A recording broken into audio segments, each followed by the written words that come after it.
noite, queridos. Saúde e paz. Amém. Coloca a mão no seu coração em nome de Jesus. Eterno, nós estamos aqui em sua presença. Te amamos, queremos mais do que tudo, Senhor. Tu és bem-vindo. Não queremos adorar o Senhor, queremos fazer parte de toda a sua glória, estar junto com o Senhor. Então visita nossos corações, Espírito Santo, tens liberdade de atuar dentro de nós, de nos curar, de nos confrontar, em nome de Jesus, amém. Pode se assentar. O pessoal do louvor estava dando risada que eu fico orando pela apóstola, gente. Não sei se vocês veem, toda hora que eu boto a mão na cabeça dela e oro por ela. Estou ensinando os homens da igreja. De manhã eu entreguei uma chave poderosa. Quem veio de manhã pegou essa chave. À noite eu não vou entregar, não. Só se ofertar na minha vida. E aí eu oro pela apóstola e digo assim: unge os olhos dela, que ela só tenha olhos para mim, Jesus. É estratégico, gente. Que quando ela sai daqui ela não consiga olhar ninguém, ela só olhe eu. Aí eles dão risada. Ué, nós temos que levar a causa no eterno através da oração, né? Então tem que saber orar. Quantos os homens querem saber o que eu falei de manhã? Ixi. Não quer não. Ó, vai te ajudar, homem. Quem é casado aqui, levanta a mão aqui. Os homens casados. Vocês não querem saber não? Vocês vão sofrer menos.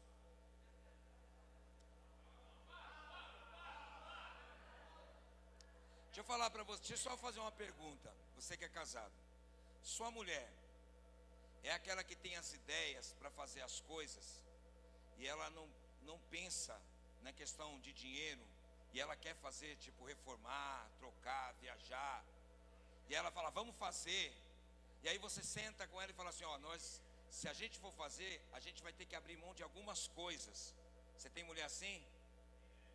Vocês estão até com medo de falar, né? Aí você fala, filho, ó, se a gente fizer isso, não vai dar. Aí ela fala assim, tá bom, eu entendo, a gente não vai gastar esse mês, eu vou poupar, eu vou te ajudar, não vou pedir nada, não vou comprar bolsa, não vou comprar roupa, não vou comprar sapato, eu vou economizar para a gente cumprir esse propósito. Você tem mulher assim? Eu também tenho. Aí eu estava dizendo que Deus me deu uma sabedoria, a gente tem que levar para o altar, porque na hora que o chicote estrala, na hora que as contas vêm, ela fala assim, como que a gente está endividado desse jeito? Alguma coisa está acontecendo. Você precisa fazer alguma coisa, porque a gente precisa comer. Aí você vai lá e lembra ela. Só que a mulher, ela lembra das coisas dela, mas quando ela se compromete, ela esquece da amnésia nela. Fere uma mulher para você ver. Ela vai lembrar o dia. Se você, ó, por exemplo, ano passado, você falou uma palavra que ela ficou magoada. Quando tiver a oportunidade dela liberar essa palavra, ela vai falar assim, ó, você lembra? Janeiro de 2022, às 22 horas, nós estávamos sentados no sofá, assistindo Netflix. Eu te pedi para você fazer uma pipoca, você não fez, disse que eu era afogada. Eu não esqueci. Mulher é assim, gente. Nós é esquecido. Homem não lembra. Aí eu falei que quando eu e a apóstola vamos fazer alguma coisa, eu faço um contrato. Assim. Porque a hora que ela tiver amnésia, eu trago o contrato. Opa, é aqui, ó. Foi assinado. Você entendeu, irmão? Conta fatos, não argumentos. Pega essa ideia, vai sofrer menos. Porque ela vai falar assim, eu não lembro de ter feito isso. Coisa de mulher. Mas não tem nada a ver que eu vou pregar, gente. Tem nada a ver, Jesus. É só uma instrução assim para um didaquê, né? Um ensino bíblico para vocês, para animar vocês, né? Amém? Glória a Deus. O calor veio de novo, o povo está suado. A gente é treta, né? Quando está frio, fala assim, ai, está tão frio. Mas quando está calor, a gente fala, ah, está tão calor. É, tá bom, do jeito que tiver, né, gente? Queridos, o culto nosso não tem liturgia. Nós somos movidos pelo Espírito Santo. O Espírito Santo coordena o que deve ser feito ou não neste lugar.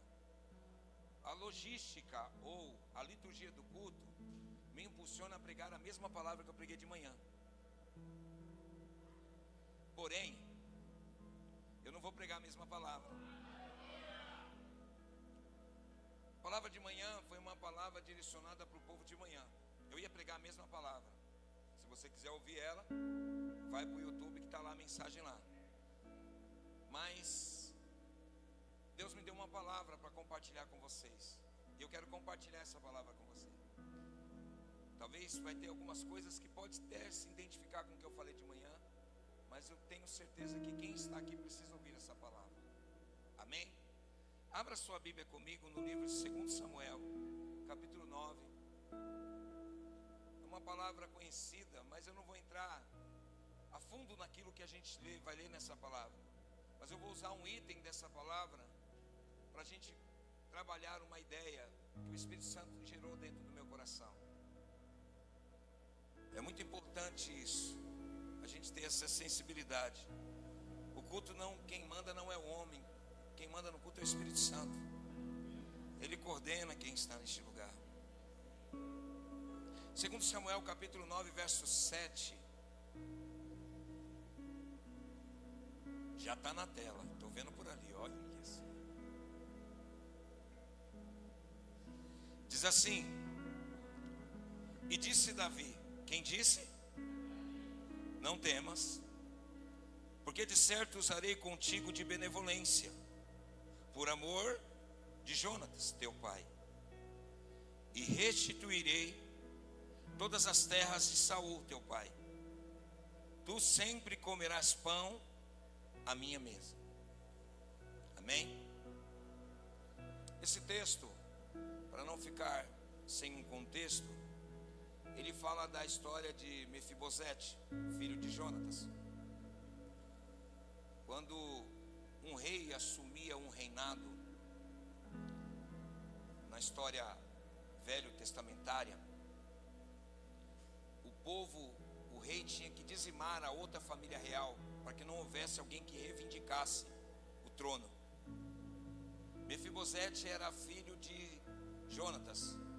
Se Saul, seu avô, e seu pai morre na guerra, automaticamente Mefibosete seria sucessor no reino.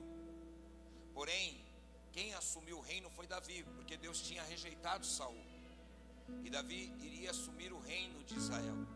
Primeiro Davi assume o reino de Judá, e depois assume o reinado de Israel.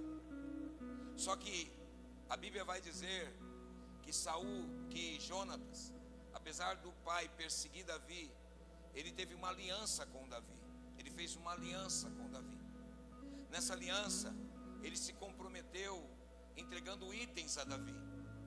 Vai dizer que ele entrega a sua capa, vai dizer que ele entrega a sua couraça, seu cinto, vai dizer que ele entrega a sua espada, mas não entrega o escudo. Esses itens, Saul está dizendo: eu não quero guerra com você, eu quero ter comunhão com você. E Davi e Jonas fazem uma aliança. Porém, quando a ama de Mefibosete, ela chega a notícia que o pai dele morre, ela, sabendo da lei que permeava naquele tempo, que todo herdeiro, toda a família real do antigo reinado deveria ser morta, ela, num ato de desespero, pega Mefibosete e tenta correr, só que ela deixa ele cair. E nessa queda, ele quebra os pés, ou machuca os pés, ele fica aleijado de ambos os pés. Na teologia, a gente diz que esta ama representa a lei. A lei nos aleija, nos mostra a nossa imperfeição, mostra que nós somos incapazes de cumprir a lei. Ao invés da lei nos beneficiar, a lei nos condena. Porque a palavra de Deus vai dizer que para você seguir pela lei, você tem que cumprir toda ela. E se você falhar nenhuma, você transgride toda a lei. Note que são 10 mandamentos, 613 regras, condutas morais, civis de Moisés. Porém, não é sobre isso que eu quero falar, só como pano de fundo daquilo que o Senhor colocou no meu coração. Mefibosete vai para um lugar chamado Lodebar, um lugar, uma cidade de refúgio. Alguns historiadores vão dizer que era uma cidade de extrema pobreza. Era uma cidade que havia muitas pessoas pobres, e ele fica na casa de Maquir. Algumas pessoas vão dizer que Maquir era um homem pobre. Então um príncipe que tinha um legado, um sangue real, por causa do pai, da mãe, do avô, de uma circunstância, ele é roubado ou tirado do seu trono ou da sua casa real, e ele vai morar numa cidade pobre. E essa cidade faz esse homem chamado Mefibosete perder a sua identidade, porque no palácio todo mundo conhecia a criança, mas ele cresceu. Ele já não é mais a criança que andava pelo palácio. Agora ele é um homem. Só que a criança no palácio era um príncipe. Mas agora a criança na casa de Maquir é apenas um órfão. Mas a Bíblia vai dizer que Davi lembra da aliança no reinado que Davi, depois de conquistar muitas coisas, há um período de paz, e Davi traz à memória a aliança que ele fez com Jonas. E ele chama Zipa, que era um dos servos, e diz: olha, eu preciso usar de benevolência com Jonas, alguém da casa de Saul, para que eu honre. E aí diz que Zipa conhecia, e Zipa diz: sim, um moço chamado Mefibosete, aleijado de ambos os pés. Presta atenção.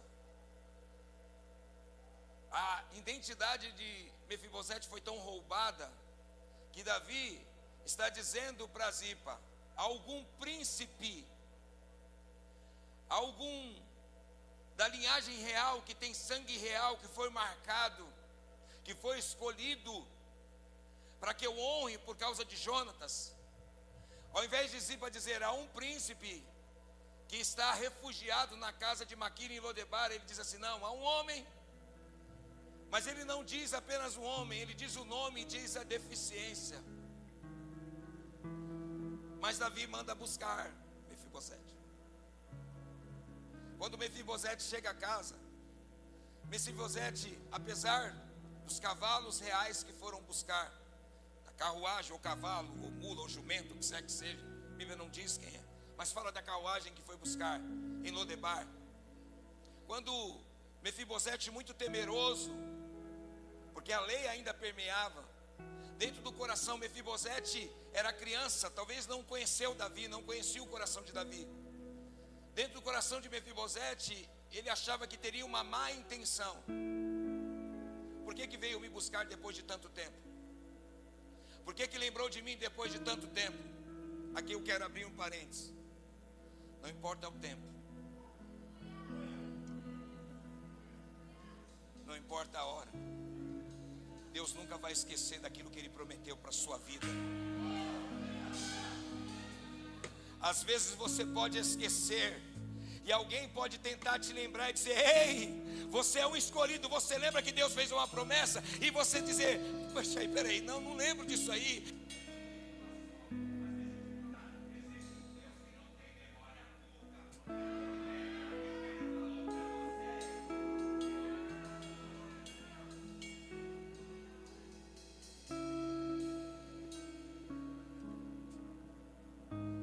A gente esquece da promessa, a gente esquece de quem nós somos, porque às vezes as lutas vêm, e vêm para nos espancar, vêm para roubar a grandeza.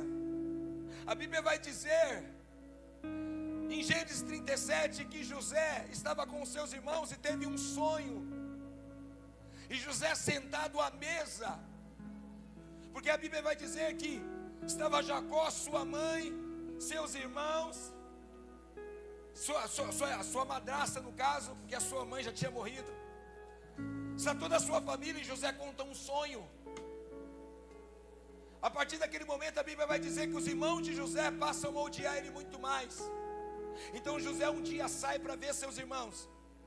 Seus irmãos pegam José, lançam dentro de uma cisterna, Depois tiram José, vendem José como escravo para o Egito. Os árabes passam. Árabe é aquele que fazia já comércio desde aquele tempo. Levam para o Egito. José é vendido como escravo. Vai para a casa de um homem chamado Potifar. Fica sendo escravo, trabalhando na casa de Potifar. Sabe o que me chama a atenção? É a atitude de José para não esquecer da promessa. Porque algumas pessoas vão dizer, José era íntegro, José fazia porque ele sabia quem ele era em Deus. Não, porque a cisterna era para matar o sonho de José. A ida como escravo para o Egito era para matar o sonho de José. A casa de Potifar era para matar o sonho de José. A condenação injustamente para ir para o cárcere era para matar o sonho de José. José não estava na casa do pai que podia falar para ele, José, Deus tem uma promessa para você. José não tinha nenhum irmão para dizer, ei José, a promessa continua. Mas José tinha o Espírito Santo que dizia para ele, José, eu ainda continuo sonhando com você.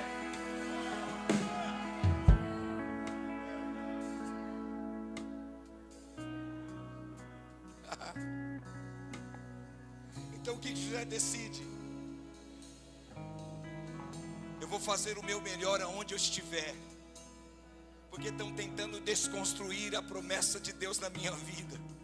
Então é dentro da cisterna, eu vou continuar sendo José o sonhador.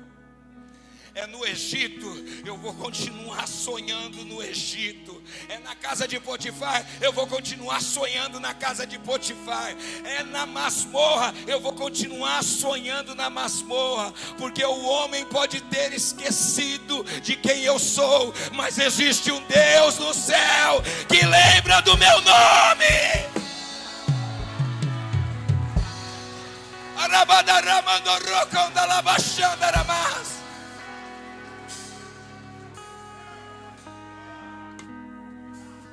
Olha para esse irmão e fala assim, Deus não se esqueceu de você.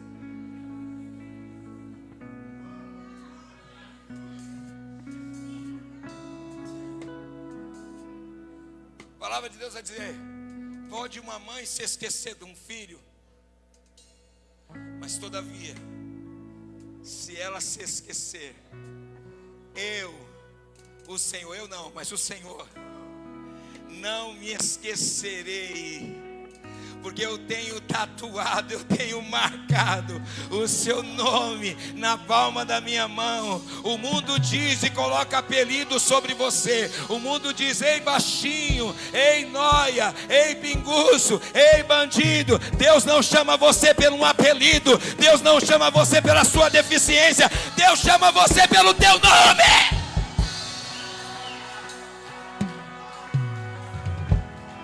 Uau! Pergunte para mim, por que Deus me chama pelo meu nome? Não, pergunta com mais vontade, por que Ele chama eu pelo nome? Para que você não perca a sua identidade. Porque o sistema todo o tempo vai tentar marretar você, para você esquecer quem você é. Então toda vez que Deus falar com você, quando Deus chama José, Ele diz José. Quando Deus chama Maria, Ele diz Maria. Quando Deus chama Zacarias, diz Zacarias. Quando Deus chama Daniel, Ele chama Daniel. Quando Deus chama o Edson, Ele diz Edson. Tem vários Edson, mas quando Ele me chama, eu sei que Ele está falando comigo. Não sei explicar, mas eu sei que é verdade. Eu sei que tem muitos Edson, talvez aqui na igreja. Talvez vai ter muito José, muita Maria, muita Simone, muito Lázaro, mas quando Ele chama, eu sei, porque meu coração arde quando Ele me chama.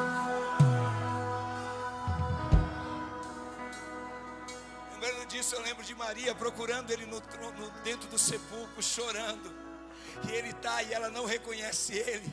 E Ele está como se fosse um jardineiro. Mas aí, quando Ele chama Maria, ela diz, eu conheço essa voz. Eu já ouvi essa voz antes. O diabo vai tentar todas as vezes roubar a sua identidade. Davi é uma uma figura de Deus. Davi não tinha a obrigação de restituir Mefibosete ao seu lugar de origem, mas Davi tinha princípios. Eu fiz aliança. No caso, Jonas é Jesus.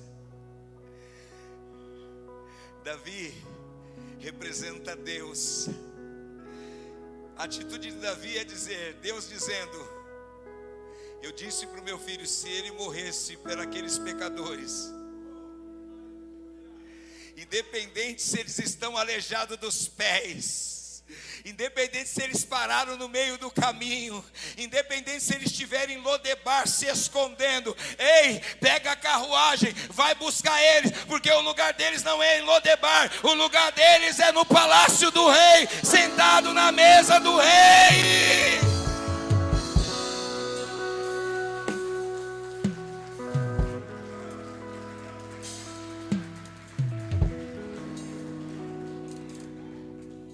Pega na mão delicada desse irmão e fala assim: ei, para você essa palavra.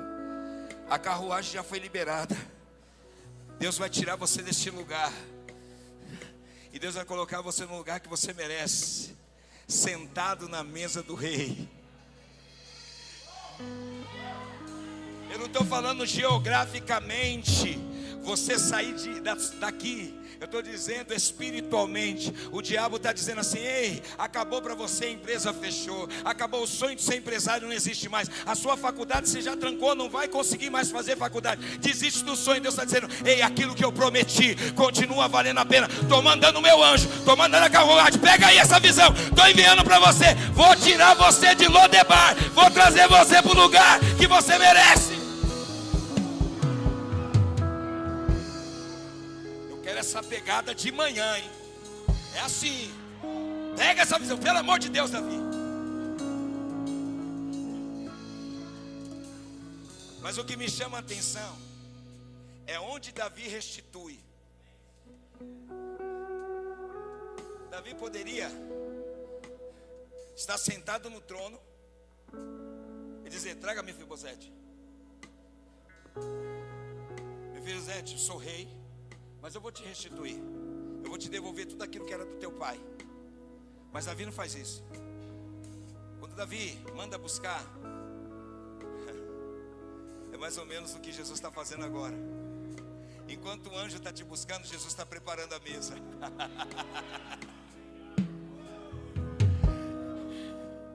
Eu posso ouvir os anjos aqui. Eu posso ouvir uma só voz.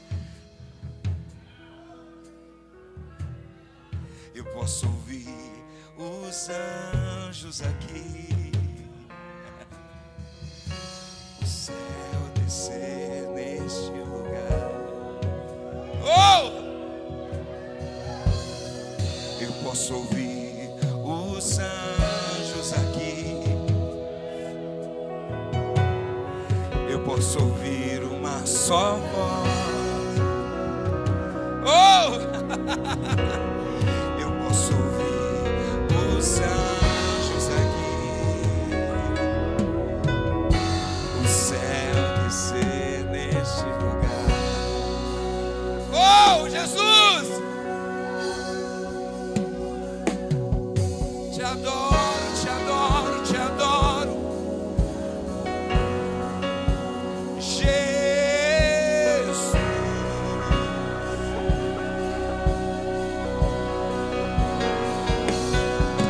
Jesus, não me deixe sair deste lugar. O anjo já foi enviado. Enquanto o anjo vem, o banquete está sendo preparado. Ei, teu lugar é a mesa.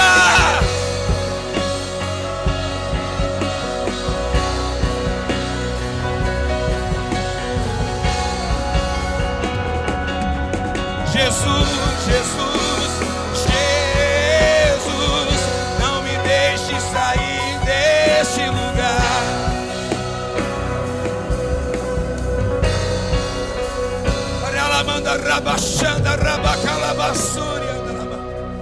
Deus está restituindo aquilo que o inimigo tentou tirar de dentro de você. Deus está restaurando sua identidade. Deus está trazendo a memória e dizendo: eu não me esqueci daquilo que eu falei ao seu respeito. O homem tentou roubar, a doença tentou roubar, a falência tentou roubar, a falta de recursos tentou roubar. Deus está dizendo: hoje eu vou restituir.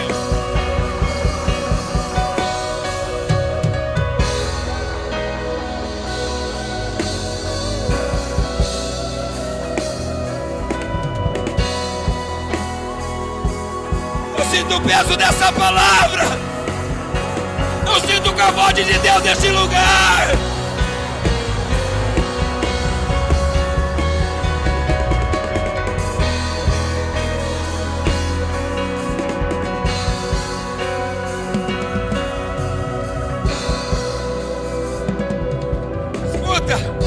Escuta isso.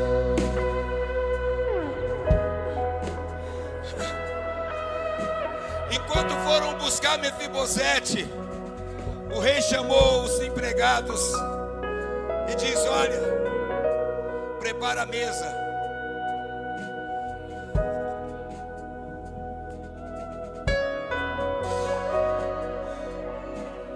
Talvez o copeiro, talvez o padeiro, talvez o servente disse para Davi: Davi, o rei, o senhor manda preparar a mesa quando o senhor vai receber convidado real. Vai ter alguma festa? Davi diz: vai ter festa. Davi, quem que a gente vai receber? Qual o rei que a gente vai receber? O rei dos Moabitas? O rei do Egito? O rei dos Amalequitas, dos Filisteus? Quem que a gente vai receber? Davi diz assim: não, é um rei muito melhor. Vocês não sabiam que ele existia, mas esse rei é primeiro do que eu. Prepara a mesa. Deus está dizendo para você: eu estou preparando a mesa para você, filho. Talvez você diz: Senhor, acabou para mim. As portas se fechou, para onde eu irei? Se só o Senhor tem palavra de vida. Deus está dizendo: você não vai nem para lá, nem para cá. Eu estou te levando para o lugar da mesa, porque eu vou dizer para você: eu não me esqueci da promessa que eu fiz na sua vida.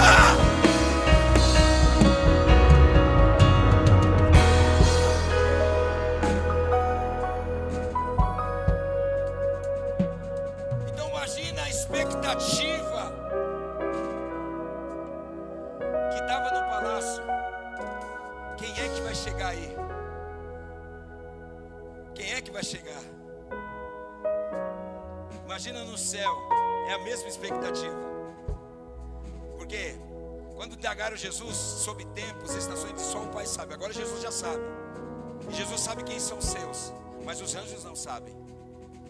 Então os anjos estão ansiosos para saber quem é que vai. E de repente vem uma carruagem de longe. Não tinha binóculo na época. E eles sobem no terraço, ficam nas torres de vigia dizendo: aquela carruagem é real. Mas peraí, não é de nenhum reino, é do nosso reino. Que rei, que príncipe que habita no nosso reino, que não está mais aqui. Você consegue se ver aí? Os cavalos, a carruagem, você em cima da carruagem, porque para se apresentar para o rei tem que ser bem arrumado. Você em cima da carruagem, ninguém te conhece, você passando no meio da multidão, olhando e dizendo: quem é esse aí? E aí você fica emocionado e você faz assim. Porque a gente é assim, fala a verdade. A gente, quando está num lugar que tem muita gente, principalmente se a gente estiver num palco, a gente já fica meio emocionado. Imagina, você está lá, dentro da carruagem, ninguém te conhece, mas existe um que te conhece. E aí você está assim, aí todo mundo perguntando: quem é ele? Quem é ele? Aí um mais atrevido diz para Davi: Davi, rei, quem é esse aí? Mas rei, ele tem deficiência. Aí o rei diz assim: mas a deficiência não tira a essência. Uma vez tendo sangue real vai ter para sempre. O que identifica ele com o palácio, com a mesa, com a realeza, não é o seu estereótipo, mas é a bagagem que ele carrega dentro dele. Quem está vindo aí é o príncipe. Tem sangue real, tem essência de rei. Oh, fecha os teus olhos, eu quero que você imagine isso. Jerusalém tinha 12 portas.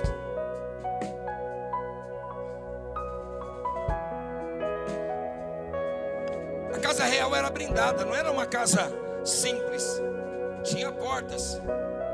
Você imagina, agora, chegando na carruagem,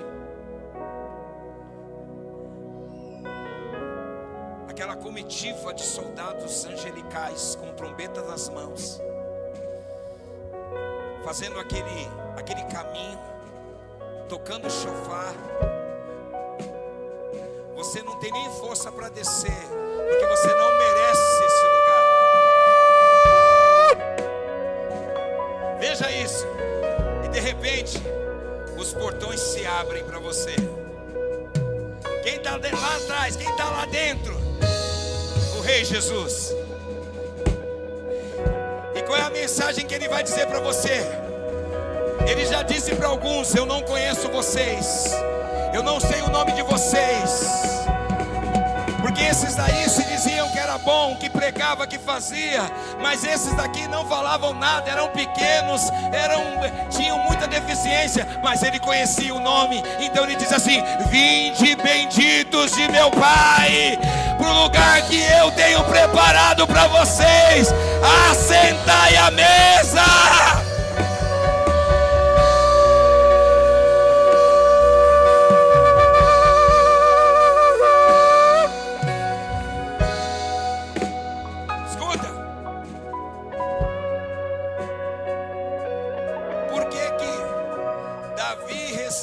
Mefibosete à mesa.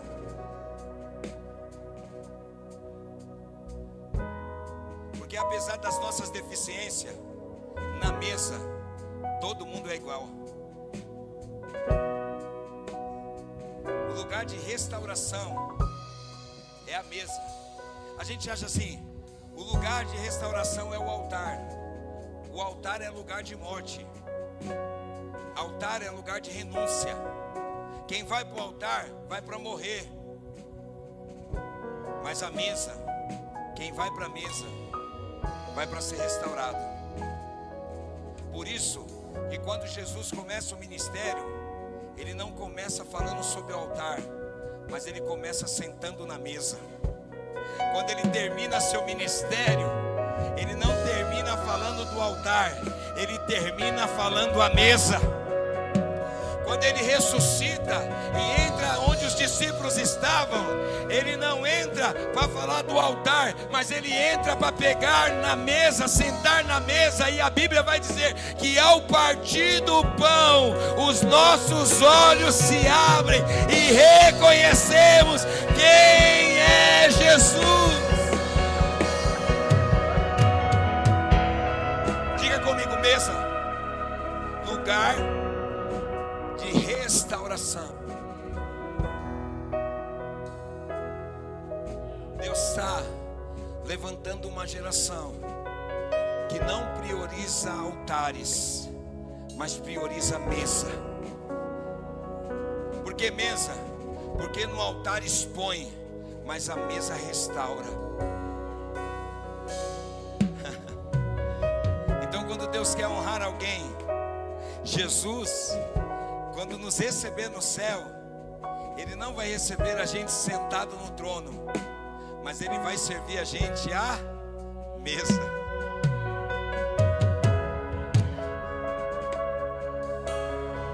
Mesa.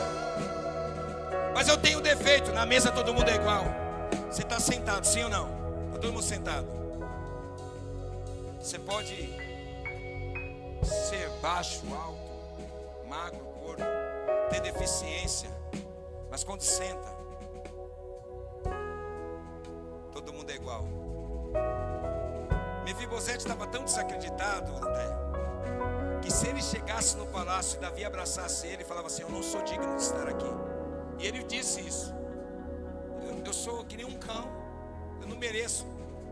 Então Davi não levou ele para o altar, não levou ele para o trono, porque enquanto não restaura a identidade, não adianta dar trono. Porque não adianta eu te chamar de rei, de príncipe, se você não se vê como tal. Cutuca teu irmão assim: não adianta as pessoas te elogiarem, mas você não se reconhecer. Quem precisa de elogios não reconhece quem é. Então o que Davi entendeu? E é uma tipificação de Jesus. Antes de eu levar ele para o trono, porque ele é príncipe, eu vou levar ele para... Davi senta e diz assim: eu estou te trazendo para a mesa para mostrar para você que nós somos iguais, que eu não quero guerra com você, mas eu quero restaurar quem você é. Então, diga comigo: mesa, lugar de restauração. Sabe qual é o nosso problema? Que a gente quer ir para o altar sem ir para a mesa. Deus está levantando uma geração que está levantando altares, mas não é na igreja, em lugares, dentro de casa. Aonde? Na mesa. Sabe onde seu filho vai ser motivado? Na mesa. Sabe onde você vai traçar sonhos? Na mesa. Quem tem mesa em casa aqui? Olha para esse irmão e fala assim: aprenda a usar a mesa. Desligue a televisão, desligue o celular, sente a mesa. Quem não tem mesa aqui, eu vou orar para Deus te dar uma mesa. Em nome de Jesus, hoje Deus está abrindo. Pastor, minha cozinha é pequena, eu estou liberando. A casa vai crescer, Deus vai dar uma mesa de jantar, uma sala maravilhosa, e você vai ter a oportunidade de sentar na mesa. Pega essa promessa aí. Então você que está do lado de alguém diz assim: na mesa não pode ter distração, porque na mesa é lugar de restituição.